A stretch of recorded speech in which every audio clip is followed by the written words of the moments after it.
Hi guys. So for today's reading, we are going to be taking a look at what if you're depressed, how to come up out of this hole, how to step more fully into your light again, and how to find that happiness within yourself again without having to rely on external sources to validate you or get you feeling good. Learning how to dig deep down within to pull yourself out of whatever pain or hurt you may be feeling right at this time. And by the way, the moment I decided to do a video today, all of a sudden there's a giant truck car wash going on around me. I don't know what happened, but I really hope that you guys can hear me fully and effectively. And if you enjoy this video, please like, share, and subscribe. And also, my PayPal link and my Amazon wish list are in the description box below if you'd like to donate to the channel. I do appreciate that, and every bit of support you show me there helps me to be able to continue being here doing this for you. And if you enjoy this video, please share it so that other people might be able to find these messages and they may be helpful to them as well. So let's get started with pile one. Move this down, maybe. This camera's kind of in a very precarious position. Oh yeah. Let's see what we got for pile one. For you guys, I feel like one thing that's really going to help you is to notice that you stand out, and to know this and to accept this and to appreciate it, because it's a good thing. It's not a bad thing to stand out. It's not a bad thing to color outside the lines and to not be perfect and stuck in some little box that everyone else wants you to be in. You are very different, and you are very different for a reason. Like my youngest daughter told me at one point, you can be a mermaid in a fish full of sea. Or a sea full of fish. I always say a fish full of sea. I don't know why, but a sea full of fish. You are a mermaid in a sea full of fish. You are somebody who stands out very much. You are very different from the people around you. You may have dealt with a lot of two-faced people because of this. People that were jealous or envious of your beauty or your talent or your gifts, or just the fact that you are able to be yourself when they are hiding away half of themselves and questioning their own identity and don't know where they want to go or what they want to do. And you could also be dealing with some shortages of finances here as well. And it could be a time for you to be tapping into your manifestation skills as well. Keeping your thoughts grounded and stable and strong, giving yourself a firm foundation in your thoughts, rewiring your thinking. When you start thinking, oh God, I'm so horrible and nobody likes me, nobody loves me because I'm so different and I don't fit in, and why is it like this? Instead of thinking things like that, start thinking, I'm amazing and I'm wonderful and I'm unique and I stand out for a reason. I'm here for a purpose, and I will find my own soul family.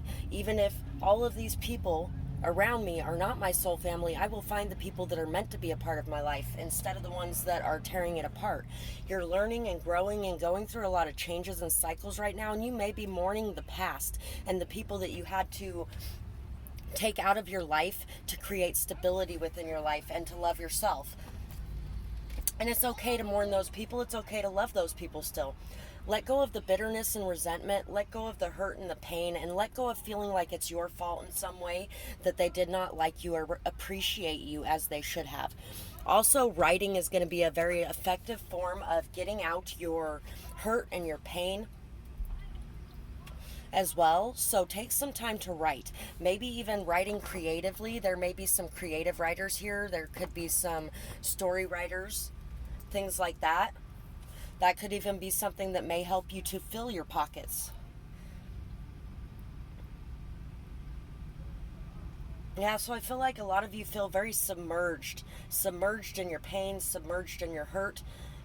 You're feeling like it's hard to stay afloat, like it's hard to tap into your passions and tap into your true knowledge and wisdom of what you should be doing and where you should be going with your life, because you're worried about leaving behind things that don't resonate with that life. And the whole thing is, when one door closes, another door opens. So you need to stop worrying about the doors that are closing in your life and start believing that there's going to be better doors that are opening for you. And not necessarily better doors, just better fits for you. see what else we got here. And also, there could be a lot of you too who are very focused on cleaning up the environment, focused on cleaning up the world around you, and sometimes people really don't get that either, and you might even feel like you have to be other people's moms sometimes, and it gets old having to tell people things that they should already know anyway, and they should already care about anyway. And I say that partially because of this picture. It reminds me of lily pads. It actually kind of reminds me of the Monet thing, but also because this popped out. I just kind of grabbed some random messages from a pile of messages I left on my desk at some point that I need to put away apparently. And this one says, yes, now I can save the ocean. So you might really be working on something to do with saving the environment, saving sea animals, saving the ocean.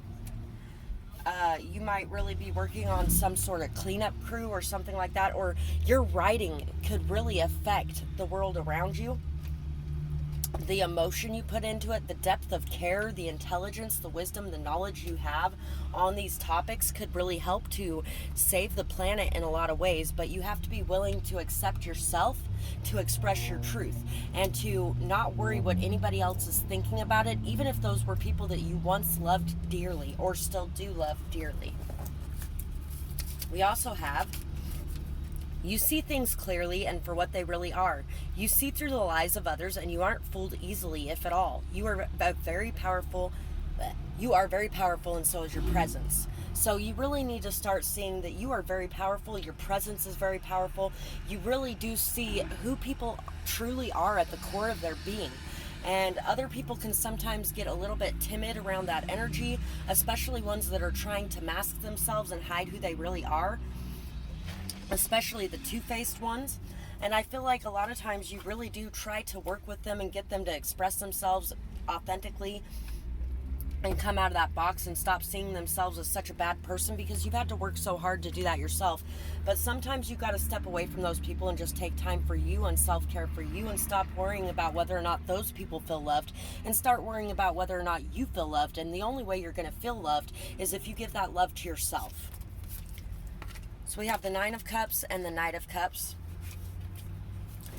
Knowing that your wishes can come true, and also knowing that you are fulfilled in and of yourself emotionally, and you don't need anything from the outside world to fill your cup up.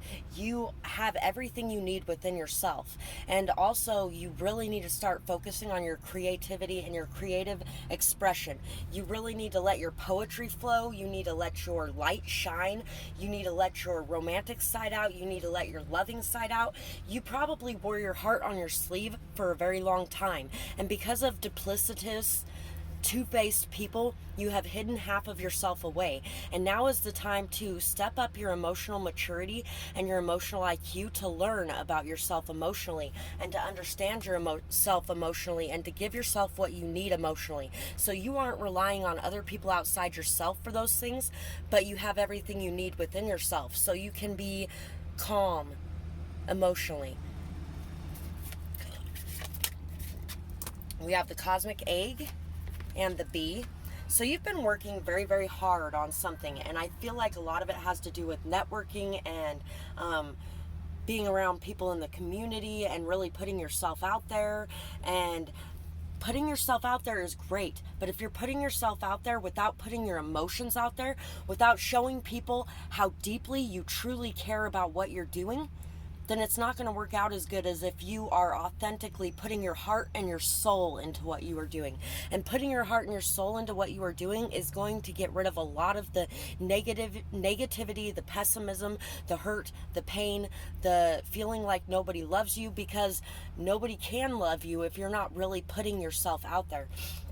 There's really this brand new beginning waiting to happen for you, but in order for you to step into this new door, you have to shed the old door. Like we were talking about earlier, it's time to shed that skin. It's time to move forward towards these new beginnings. It's time to stop feeling worried about what's coming and to start embracing the changes with a open heart and open mind. I have the attitude of gratitude for the many people in my life who support me in all that I do, and noticing and realizing and seeing the people around you in your community who do support you, who do lift you up, who do care about what you're doing. Because you may be so focused on the ones who stabbed you in the back or hurt you or really didn't see your worth or value, instead of focusing on the ones that do. And I have the attitude of gratitude for my personal power to change my life and its circumstances at any moment that I choose to. So, you need to start being grateful for your ability to change anything you want to in your life at any time. And you need to start seeing everything you're doing as a choice. You're not a victim in whatever you're going through. You have the choice to change anything at any time. It just takes you taking those first couple steps. Just put one foot in front of the other, and soon you'll be walking across the floor. You put one foot in front of the other, and soon you'll be walking out the door. So yeah, it's just all about understanding and accepting the fact that whatever you're in right now, you are choosing to be in. And the only way to choose to be in a different place is to take the steps and actions required to be in that different space. Whether that's a space of mind or whether that's a space of life. And it's kind of like I had a friend at one time that was upset because she's staying in this town. She is adamant about staying in this town for her younger sister and being there for her. And at the same time, she's adamant about not fitting into this town and not wanting to be here and hating this place. And she was in a very victimhood mentality about it. And like I told her, you are choosing to stay here. And if your reason for choosing to stay here is great enough, then feel good about staying here. And bide your time till it's time to go.